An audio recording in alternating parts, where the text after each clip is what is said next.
Hello everyone and welcome to All Things Watched. In this video we are going to talk about episode 2 of season 4 of True Detective, also known as Night Country, and episode 2 was simply titled Part 2, and this episode literally picks up right where the previous one left off. But before we jump into it, I do want to say real quick that you can watch the series with me over on Patreon if you're interested in that kind of stuff. And that's pretty well it. So let's just go right ahead and jump into the episode. So this one picks up right where the previous episode left off, with of course police officer Evangeline Navarro and of course Detective Liz Danvers, who has arrived on the scene, and they're looking at all the dead bodies now of the people that were at that research facility. And what's very interesting is that when they look around the scene, especially when Navarro looks around the scene, what she notices, is she ends up finding all of the victims' clothing packed up very neatly and sort of, placed very neatly in a certain area around the scene. So obviously this was intentional. So it's very interesting that not only were these characters or these victims, fully naked and frozen, and they have a lot of very strange, almost self-inflicting wounds and stuff like that. But this is also very peculiar, the fact that their clothing was actually packed up. So whoever did this, whoever it is, whether they did it themselves, I don't know, but whoever was involved with these victims, actually took the time to pack up their clothing or force the victims themselves to pack up the clothing. So I just thought that was very interesting and very peculiar as well. It just it really adds a very strange element to the scene and to the crime in general. And then of course, as the story continues, what's very interesting is that we actually have one character here that was actually still alive. I believe one of his limbs ended up cracking off because he was frozen, and he actually ends up screaming. And I'm pretty sure that later on we end up learning, shortly after this scene, excuse me, when you come to this scene here, you have Danvers, who's about to go in and ask this professor here some questions to try to find out a little bit of information to help her solve this crime. But before she goes in to speak to him directly, as you can see, she got the walkie-talkie, and I'm pretty sure, and I could be wrong, but I'm pretty sure they said in this scene that victim that was actually alive and screaming outside in the ice, I believe they said that they actually induced that person into a medical coma. I'm pretty sure they said. So I mean, that's obvious. I mean, they would have to do that because there's no way that he would be the victim would be able to just survive that, especially in that amount of excruciating pain. So but I just thought it was worth noting that they do basically confirm that here, that the victim is put into a induced coma. Now I hope that as the series goes on, we do learn maybe a little bit more about the science, like how is it even possible that that person could have survived. I still think it's pretty far-fetched, but we'll have to wait and see. Maybe there is some kind of scientific explanation. Maybe the frost slowed down the body rate enough where they could survive. Maybe the frost or the freezing acted as sort of like a coma itself. So we'll have to wait and see there. But in the meantime, while Danvers is here about to get information, from this professor, Officer Navarro is gone back to Rose to question her, and really, Navarro is really entertaining the idea that Rose actually seen someone dead, who we know, of course, was Travis, and so she's really entertaining this supernatural idea, because there's actually a few characters, including a character that we'll talk about later on, who also talks about how sometimes this town, or the people of this town, they end up actually, they sort of end up having these weird supernatural encounters where they actually see dead people and whatnot. So I'm very curious to see how that plays out in the future of the series, because it's only a short series. But anyways, Navarro was there asking her about the encounter that she has with Travis, and we get a little bit of backstory here between her and Travis. We learned that they were sort of dating. They were definitely seeing each other. We get the flashback of them two sleeping together and whatnot.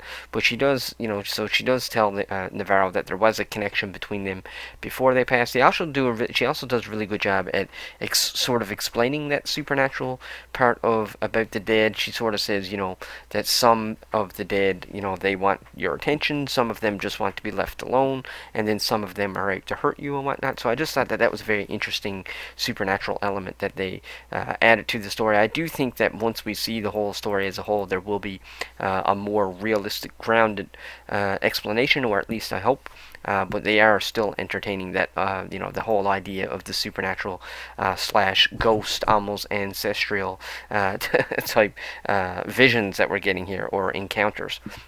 And so, meanwhile, back here with the professor, Danvers now finally gets her chance to sit down and really, ask him a bunch of questions about this research facility. And we do learn a lot. And actually, what we learn here is some things which, after we do the scene by scene breakdown, I'm going to tell you guys a couple of theories that I have as to what way I think this series is going to go. But he does tell her, because she asks him what kind of work were they doing out there, and we learn a lot about the station. We learn that nobody ever really comes or goes. The professor tells her that on most research facilities and most sites, there's a turnaround, there's shifts, people come and go. He said with these people, they really kept to themselves. They didn't really go, there's no one going in or out. And he also explained what they were doing.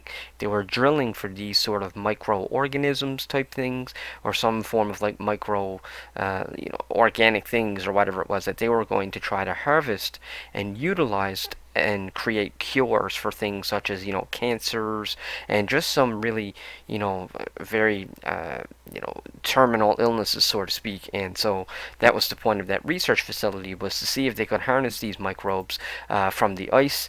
And he explained how difficult of a process that was and whatnot. So it was just really interesting to hear him explain about the research facility, which makes me think that maybe some of these hallucinations, and maybe why that guy in episode 1 goes nuts and said she's awake.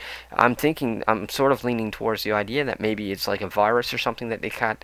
And also in this episode they talk about troubles with the water and drinking water. So I'm thinking that it's going to be a combination of a few things, as the story goes on. But we'll get into that. In the meantime, Navarro is still back talking to Rose, and she actually draws out this symbol that we've been seeing popping up throughout the series so far, which we'll actually see pop up later on as well with Danvers. But it seems like Navarro sort of catches on to this symbol first. I think she probably recognizes it, because I'm pretty sure they said that in the previous case all about Anna, I believe they called her Annie K or Anna K.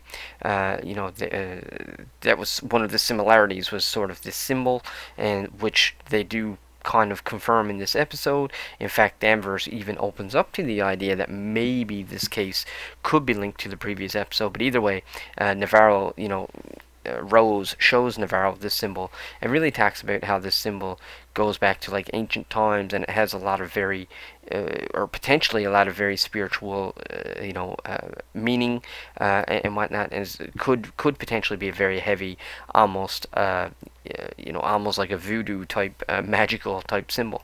And so in the meantime, back at the office, this guy comes in sort of out of nowhere. I think they said that his name was Kennelly. I could be wrong, but I think his name is Kennelly. And he basically comes in and he wants to take over the investigation and basically take it away from Danvers. And basically he's coming in and trying to overrule her essentially and sort of take over her precinct. But she does a really good job at being like, nope, I'm not handing it over. She's like, you put me here to look after this town, and so I'm keeping the investigation. And she ends up pulling out like this handbook that he actually gave her himself as protocols for if she were to find a bunch of dead bodies or a dead body frozen on the ice. She actually hauls out the handbook and basically puts Kennelly in his place, and she's like, hey, you can't take the bodies at least for 48 hours because they're frozen. You could end up damaging the scene, damaging the evidence, and so basically she tells him that he can't have them, and it actually works out pretty good. He basically backs off and allows her to continue her investigation. So of course she knows that she needs to move the bodies and actually thaw the bodies out as fast as possible so that she can examine the bodies and just see what other bits of evidence are in there that they can't see right now, including like DNA testing and all these types of things. So she ends up going to the skating rink where she ends up talking to the manager and basically tells the manager, hey, I need to be able to use your rink because we need to move these bodies and we need to be able to basically cut them open and basically process the bodies and all that kind of stuff. And so they do. We see a really cool scene here with it just looks like this giant chunk of ice with something put over it, like a blanket or whatever it is, some kind of, I'm sure it's some form of like forensics cloth or something, because they're transporting the bodies to the skating rink. And then of course they get there and then they unravel it, revealing the body, and they sort of start to do some identification, just basically confirming that certain victims are who they think they are, just making sure that these are the scientists and whatnot that are up in that research facility, making sure that as the ice melts, maybe there's not more victims hidden under there that they just simply can't see yet. And so they're basically just identifying the bodies while they melt. And they do like a I think they said they do like a limb count or something like that. So many legs, so many hands, so many fingers, or whatever, something along that lines. In the meantime, Navarro ends up coming back and confronting Danvers, basically asking her, "Hey, are there any links between this case and the old Anna Kay case?" And they sort of have a little bit of a dispute here, but it's nothing too serious. Danvers just basically tells her to get out of the crime scene and whatnot, and basically leave the dead bodies and leave the investigation to her and the young guy Peter. Excuse me, and whatnot. So Navarro ends up taking the opportunity, and she actually ends up leaving to go and do her own investigation, where she ends up, investigating these couple of guys, and she's sort of asking around because I think she feels like there might be some form of connection to these murderers. To maybe they're connected to something to do with the mines, or maybe something to do with some of, like we said in the previous review, in the previous episode, you can tell there's two very different cultures here. It's kind of like the more modern, white, almost aggressive culture, and then you have the indigenous culture. So you have these two people trying to coexist, but one is sort of more about the land, and the other side is more about money. And so Navarro is sort of questioning, all the people that seem to be, maybe a part of this mine, and more so people that are here for the money as opposed to people that are here for the land. And while she's interviewing these people, there's a big old bar fight, and this is where we sort of learn that there's problems with the town water or the tap water, because they talk about it here. One side is saying that these mines are ruining the water, and that and actually there's one scene in this episode where somebody actually comments and says that the water was actually, I'm pretty sure they said the water was like coal black at one point. So you can really feel the tension between all these different people with these different jobs, with these different statutes and different basically different roles in this little town, so to speak. And so there's just a lot of chaos, which is not good really for this time during the investigation. So excuse me. So Navarro was just there sort of questioning all these people just to find out what, get whatever information she can. And so meanwhile, back at the rink, we have Peter and Danvers who are continuing their investigation, and we see Peter, being maybe a little bit younger than Danvers, being a little bit more in tune with technology, mobile devices, cell phones, and all this kind of stuff. He's able to actually get into one of the victim's cell phones, who was actually recording and taking video recordings, just during different times in this facility. Times like if he was cooking, or in this case, in this scene in particular, he's looking at a party. Seems like they're all having fun, maybe drinking a little bit and whatnot. And so he shows Danvers all these different videos. And then we have a really cool scene which I really enjoyed here, because this was very much like a mentorship. You could see here Danvers is really grooming Peters. She actually really uses him, asking him questions, sort of teaching him the way of how to think as an investigator, sort of passing on her knowledge and her way of investigating to him. She's like, you know, it's always about the questions. The answers are here. It's all about asking the right questions, and I really like that whole sequence. It actually goes on for quite a while, and I really appreciated that HBO allowed this scene to actually breathe, especially with these characters. I'm really liking their dynamic and their flow. And so, Peter is basically asking all sorts of questions, and then he ends up finding a video on the phone where he ends up showing Danvers. He pulls out the phone and shows it to her, and the scene that we actually got from the first episode, when that character was kind of like shaking, and he says she's awake, and whatnot. Well, for whatever reason, I guess just for the point of telling the story, that scene was actually recorded on the mobile device, so Danvers is actually able to see now the scene that we have already seen in the first episode. So it's just interesting that that was caught on camera. Maybe it's a little bit too convenient, but still, I can forgive that for the sake of the story. So she sees it, and I believe this is also when, while they're looking at all those photos and whatnot, this is also when Danvers starts to piece together that sort of weird symbol or legend, that symbol thing that Navarra has already discovered from the Anna Kay case, and also through her conversation with Rose earlier. As you can see, Danvers has written down this spiral or this symbol, and she's going around asking different people now, what does it mean? What she's just looking for a bunch of information to see what this symbol means, if it's a part of some form of cult, or if it's a legend thing or a myth, or basically just trying to figure out whatever information she can. So in the meantime, while Danvers is out interviewing certain people, she sends Peter out to interview the truck driver, and this is the first time we see the idea of other people having these sort of supernatural encounters with ancestors or loved ones that have already died and passed on, because when Peter is actually interviewing this delivery driver here, the one who actually found the scene and found the tongue and actually called the police, this in this scene, that driver actually says to him, people see things all the time up here. This is not something that's abnormal. This is not something that's weird or out of place. This happens every day.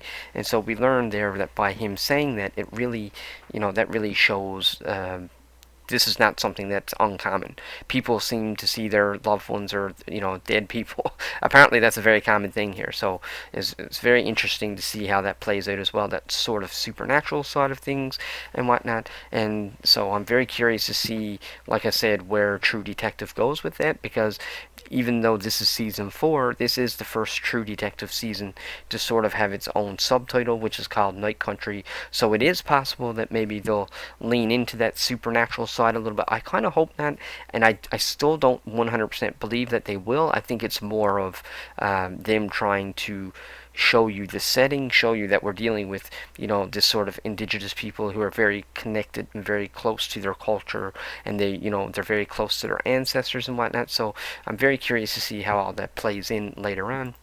So in the meantime, they end up showing us this scene here with Hank Pryor, who's actually, or Prior, I'm not sure how you pronounce it, Pryor or Prior, who's actually Peter's father, and I'm not really 100% sure what the significance is here, other than that he's texting someone named, I think it's Alina, I believe is what the text message says, and he sends her voice messages, and he takes pictures of photos of himself and sends it to her. And I actually went to IMDb, and I went to episode 1 and 2 of season 4, and I searched through the cast, and I was not able to find any cast members listed with that name Alina, because I was thinking that maybe this is just someone that I haven't caught on to. Maybe it was someone that's like related to Danvers or something like that. But it turns out that, or at least from that quick little look that I did, I was not able to find anyone with that name. So either we just simply haven't met this character yet, or it's he has an alias name put in there for the sake of not getting himself in trouble. Because if you can see the message, the third message up, or well, the second message technically, right after the sound clip, it says, "So excited, just a little worried about mother." So very curious to see what that means. is this detective potentially like a pervert or a pedophile or something? I'm not really sure what that means, but it seems like there's some concern about Mother. So I'm not really 100% sure who he's talking to here. Like I said, I couldn't figure it out in the cast, so I'm guessing it's a character that we haven't met yet. So in the meantime, we go back to Danvers, and she's about to leave, and she basically tells Peter that he needs to stand guard and keep watch over the stadium and make sure nobody interferes with the bodies or with the evidence. Make sure nobody tampers with it. And he sort of actually stands up to her a little bit. He's like, "No, I want to go home and tuck my baby in," but she says, "No, sorry, can't do that because she wants him to stay here. That's just a part of the job." And there's and one thing that Peter says to her here, which I can actually really appreciate him doing, was that he actually stands up to Danvers here. He doesn't just bend over or roll over and just do what he's told. He actually stands up to her and questions her and asks her what is her beef and what is her problem with Navarro, and which is something that we still don't really know. And so I do look forward to exploring that in future episodes, because even in this episode they don't ever answer that, but he does straight up ask her, "Hey, what's your problem with Navarro?" And so that's the question that we're all asking, but she doesn't really answer. She just she just goes on and doesn't even really answer him. And so then she ends up going on. She actually ends up going to Peter's house because she has, I believe it was her daughter that was actually there. She's there to pick up Leah Danvers, which is her daughter. And here she ends up actually having it out and sort of ends up having more confrontation with these people, with Peter's girlfriend, and I would assume Peter's mother-in-law. I'm assuming that this is her mother, Peter's girlfriend's mother. I mean, I'm assuming that that's the relationship there, and so she has it out with her, and she ends up, she's very confrontational. So there's only two reasons that I can think of why Danvers is this confrontational with what appears to be these indigenous people. Either one, she's just legitimately a racist, or two, I feel like there's a backstory that hasn't been explored yet, and I'm leaning towards the idea that maybe she was raped or something like that, maybe by someone of their community, because of the fact that her daughter is an indigenous woman, and she ends up going and basically sleeping with a man later on who's actually a white man. So I'm wondering if she's not necessarily full-blown racist and hates everybody just because they're indigenous, but I wonder if she's not a little bit, maybe a little bit resentful towards him, because I'm thinking maybe something either happened to her or happened to her daughter that's related to this community. So I'm not really 100% sure, because I don't get the vibe that she's full-blown racist, but maybe she is. I don't really know, but I don't feel like she is. But I guess we'll have to wait and see. Maybe she is. So then she ends up leaving with Leia, and when she goes home, she ends up basically putting up this Christmas tree and whatnot, because right now, during this time of this series, it's actually Christmas, and while she's putting up all the decorations and going through all the decorations, she ends up finding this little polar bear, which ends up actually triggering a flashback, which we see her and the polar bear and the kid, and I'm only assuming that this is actually Leah or Leia as a child. I'm not 100% sure, but I would assume that this is Leah or Leia as a child, and we're just getting a little glimpse. So this is another reason why I'm thinking that Danvers is not actually full-blown racist. I think there's just a backstory we haven't seen yet, and I think that something happened to her or to Leia because of a member of of this community here who might have been indigenous or something like that. And so then, in the meantime, back at the rink, Hank ends up confronting Peter, and he actually punches him. Well, not really punches him, but he more so slaps him in the face, basically telling him, basically getting mad at him for stealing the evidence. He knows now that Peter stole the evidence from him and gave it to Liz, gave it to Danvers for her investigation. And so, obviously, this means a lot to him. He's like, hey, we're supposed to be blood here, and so, from his perspective, it's like, well, I'm your father, you shouldn't do this to me, and family's family, that type of thing, and so, that's a big conflict between them. But he sort of stands his ground, even though I think he is a little bit nervous, a little bit scared of him. He does hold his ground. He doesn't run away or cower out. He just basically, I guess he just kind of shows his true colors. He seems to trust Liz probably more than his own father. And so then we come here to this scene where we actually see Liz going now and having this affair with this person. I guess he's like the president of the mine or the mining company or something. You know, he's definitely one of the business associates here that's somehow directly or indirectly with the mine, and she's sleeping with him, sort of having an affair. But during this interaction, he actually threatens her, causing her to leave pretty abruptly and pretty stern. She just kind of walks out of there. So I don't really know fully what the full significance was of that scene, other than the fact of just showing that she is, still sort of, sleeping with people, I guess. But I don't really know, at least as of right now, I don't really see how that connects to the bigger story. But I do think that that character will end up connecting to the story somehow, or the minds will end up connecting to the story somehow. And so, towards the end of the episode, then we finally get a little bit of sort of compromising from Danvers. She actually goes and confides with Evangeline Navarro, and they have this little dinner. It's a pretty cool little scene. It's nice to see them working together as opposed to Danvers just sort of, being a boss and just kind of bossing her around. It's really nice to see them working together, confiding in each other, and basically talking about the case, talking about the evidence. And here, Danvers sort of at least alludes to the idea that there's a possibility that this case is connected to the Anna Kay case. So I really like that, and I like that she's not necessarily confirming it, but she's sort of alluding to the idea that it's a possibility. And I think this will, in the long run, also allow Navarro to gain a little bit of respect for her. I do think that before this series is over, I do think that they will both end up not necessarily becoming full-blown friends, but I do think that they will become partners, if nothing else.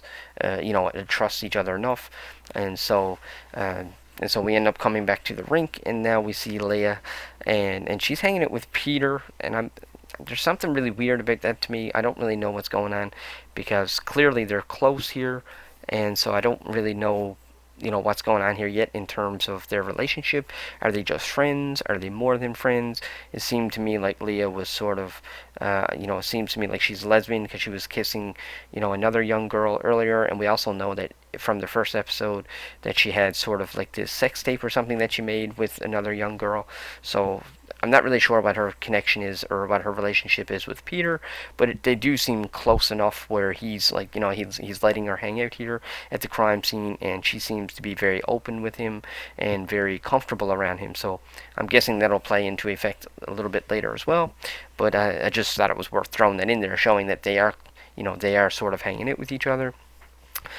So Navarro ends up going back home, and she ends up talking with her boyfriend, or what seems to be her boyfriend, and she basically bounces a bunch of ideas off of him, some of the evidence without really going into too much confidentiality, but she does bounce some ideas off to him, and he basically ends up giving her an idea where she's kind of like, well, where would you want to hide a trailer that has a bunch of secrets, so to speak? And then they both sort of come to that realization at the same time, but he sort of says it first, this certain location where she needs to go to check out, and so she does. She goes off with her flashlight, and she goes to this, what appears to be not fully abandoned trailer park, but it's almost like a semi-abandoned. It's like maybe on the outskirts of town. Not a whole lot of people are around here, but there are some people around there, and so she goes and actually ends up finding this trailer. And she ends up phoning Danvers, and Danvers is home right now investigating one of the scientists that were over in this research facility, and she's starting to learn a little bit about the background of all the scientists that were here at this research facility. And while she's doing this is when Danvers calls, when Navarro calls, sorry, and tells her that she needs to come out and see this location and check out this trailer. And of course she does. They both go there and they both investigate the trailer, and it's just full of all this weird occultish, almost voodoo type, almost like dark magic type stuff and whatnot. And it's just a really creepy, very weird trailer. And I can't quite remember if they said in the episode who owned the trailer, but either way, it's just this really weird, strange place, which obviously got a lot of bad stuff happening. There's like animal bones and stuff there. So it's a very strange place. But anyways, they both end up going there to investigate, and then which ends up leading us to the very final scene of the episode, which is when the ice is now really starting to thaw out, and we learn here that one of the people that's missing, I would assume one of the people that was a part of the research facility, is actually not there. And so Danvers sort of entertains the idea, well, maybe the body is somewhere else, maybe they need to go look for the body. But Navarro ends up saying, no, the person is definitely still alive. And that's how this episode ends. It ends with the idea that maybe one of these people actually survived, and maybe he's still out there, potentially even the killer. So I'm not really 100% sure where they're going to go with that, but it does allude to the idea that maybe, one of those researchers is he's definitely still out there somewhere. It's just whether or not is he alive or not alive, so we'll have to wait to see that. But overall, I really liked this episode. I thought the episode did a really good job at continuing the story. I thought it had some pretty good character moments as well, with really all the characters, including Danvers, Navarro, even Peter's father, Rose, and Travis had some development there, even Leia to some degree. And so I'm starting to lean towards the idea now. I think there's a couple of different possibilities. I don't think that Danvers is involved, but by the small, very unlikely chance that she is an actual racist, then maybe she would be involved, but I don't think she is. I think she's legitimately just trying to figure out, what's going on here. I think that she is a good cop, and especially now she's starting to lean into Navarro a little bit. Navarro is very personally connected to this case because of Annie Kay, so I'm very curious to see where if their relationship will get closer or even further apart. But I do think that, as of right now, at least with the information that we were given, I'm feeling like a lot of this is going to end up being a combination of the town's water, what they're drinking, maybe a combination with some form of microorganism or some form of virus or something that maybe these research facilities or these researchers at this facility ends up digging up, because we do learn that there's a lot of microbes and stuff, microorganisms involved with their research. So it could be something along that line, or a combination of both, or maybe it is something to do with the miners, or the CEO of the mine maybe just wanting to get rid of the research facility. So there's a few different possibilities, a few different directions that it could go. But if I was a betting man right now, I would lean more towards it being probably the water. Maybe the people are being poisoned, or something to do with maybe like a virus or some form of schizophrenia or some form of mental break caused by something that they either inhaled, drank, or have eaten, or something like that. I do think, at least right now, like I said, I could be completely wrong, but it seems very likely that it was done intentionally, and potentially even by this researcher that has survived, or potentially is alive. We don't really know if he's alive, but I think he probably is. And I'm also very curious to see where the other scientist will end up, who was induced into a coma. Eventually he's going to have to come to, and I guess we'll get all the information from him. If he remembers, he might not. He was in pretty rough shape with hypothermia and whatnot, so it'll be interesting to see his perspective and what information they can get from him and all that good stuff. But overall, I really like this episode, and I think that there's a few different directions it could go, but I do think we're leaning more towards the virus or some form of hallucination that was caused by somebody intentionally. And so I'm guessing that the next episode 3, is going to deal a little bit more with some backstory and maybe some more flashbacks about Danvers. I'm thinking we're going to learn a little bit more about Danvers in the next episode, more so, and maybe even a little bit about Navarro as well. But I'm very curious to see how it all comes together in the end, and I'm really curious to see where the investigation leads, and also who owns that trailer and what are they going to do with that evidence now that they found the trailer and whatnot. And also, are they going to find that other researcher? So a lot of questions still got to be answered, but really excited to see the next episode. And overall, I've really loved this one, and I can't wait to see next week's. So with that being said, folks, that's my review of episode 2 of Night Country. Let me know in the comment section below if you've seen it, and if you'd like to tell me why or why not. If you like this video, click that subscribe button, and until the next one, take care.